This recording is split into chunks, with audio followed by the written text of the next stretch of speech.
New energy efficiency standards in the United States could spell the end of the incandescent light bulb. My next guest knows about the need to use energy more intelligently for a variety of household appliances, as well as taking advantage of a growth in an aging population. Joining me now for a CEO sit-down is Greg Sebasky. He's the chief executive of Philips Electronics North America. Greg, good to have you with us on Thanks, Bloomberg. Pimm. It's good to be here. All right, so let's first start off talking about the incandescent light bulb that we've all come to know and love, but we know that a lot of the energy is just lost through heat, and there are new energy efficiency standards that are coming into place in the United States. 2014, I believe, is the deadline. Exactly right. It actually comes earlier than that for the 100-watt replacement. So Philips is a leadership in energy-efficient lighting, and we've already introduced last year a replacement for the 60-watt incandescent bulb, and last week introduced the replacement for the 75, and then we will obviously be moving to offer a solution for the 100-watt as well. The energy efficiency legislation didn't ban incandescent light bulbs in particular. It banned energy inefficient light bulbs, and so Philips offers now a whole range, everything from a halogen light bulb with 30% more efficiency all the way down to an LED light bulb with 80% efficiency. So consumers have a choice. You do not have to use a complex fluorescent. You do not have to use an LED bulb, but we prefer that you do and generate savings for your household. What do you say to those who challenge you over the quality of the light? Because they say, you know, they're so used to the warm light that you get from a regular incandescent bulb.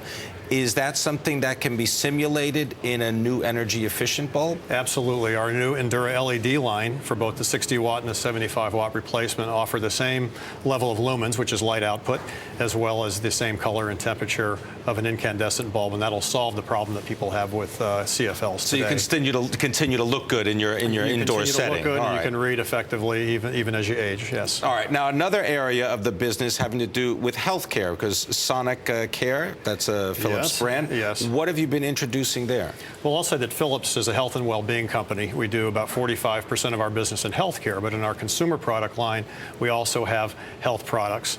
The Avent baby monitors, the Avent baby bottles, and also in the area of Sonic Care toothbrushes, we are offering toothbrushes for both adults and for children that improve their experience in brushing the teeth and ensuring that they have a good experience and improve their dental care. And just last week, if only you could just get them to use it all the time, right? If we get to use it all the time, but last week we just introduced a new solution also for flossing. It's called the Sonic Care Air Floss, and it's a way of utilizing a little bit of water, the Sonic Care technology, and powerful air to floss your teeth without having to use the traditional dental floss. So we're pretty proud of that innovation, which is what Philips stands for, is meaningful innovation. Do you find, though, that more of the professional type appliances and devices are being tailored to consumer use? So things that you normally would find in a professional dental setting or a healthcare setting, they're migrating over to a consumer setting because the consumer population is aging, and they want these types of solutions, but they don't necessarily want to go and have to have a professional do it for them. Exactly. It's especially true with the boomers, because as they age, they want to have control over their health care. So they're looking for that information, looking for control in the kind of appliances that we're offering for home health care.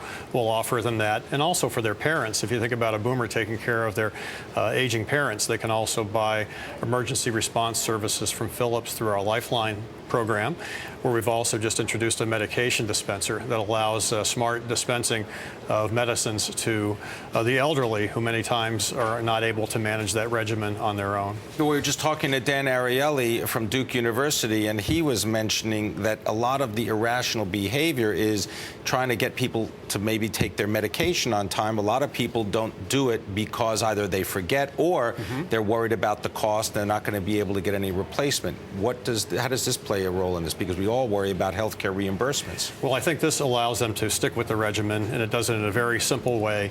It can be either loaded by the child of the elderly parent, could be loaded by a visiting nurse or professional, but we think that we sell this as a service. You don't have to go off and buy a large appliance. You just pay a certain amount per month, and you're able to receive that medication service, and we think that's going to be a big market for us. Now, Greg, I know that you're the chief executive of Philips Electronics North America, but I can't let you go without asking about emerging markets. We always like to know where you're seeing the growth and what are you selling into those specific markets? Well, emerging markets, Pimm, have been explosive for us, and surprisingly, it hasn't been all the products you might consider at mid and low-end tiers as they build out their marketplaces in India, China, Brazil, and Russia, and places we're focused. There's enough income through export earnings and so forth to be able to actually buy high-end products.